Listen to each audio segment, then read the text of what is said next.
ആട്ടുതൊട്ടിൽ കൂട്ടിനുള്ളിൽ കൺമണിയേ, ചിപ്പിയുള്ളിൽ മുത്തുപോലെൻ പൊന്മകളേ, എന്നുമെന്നും കിന്നരിക്കാ. സുമിത്ര ഉണ്ടാക്കുന്ന അതേ ടേസ്റ്റ്. സ്വാഭാവികം. അമ്മ ഉണ്ടാക്കുന്നത് കണ്ടല്ലേ അപ്പു പഠിക്കൂ.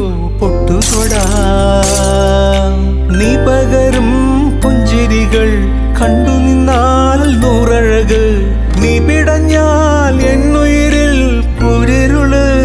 50 വിജയദിനങ്ങൾ പിന്നിട്ട് മുന്നോട്ട്. ഇവർ വിവാഹിതരായാൽ തിങ്കൾ മുതൽ വെള്ളി വരെ രാത്രി 9 മണിക്ക്.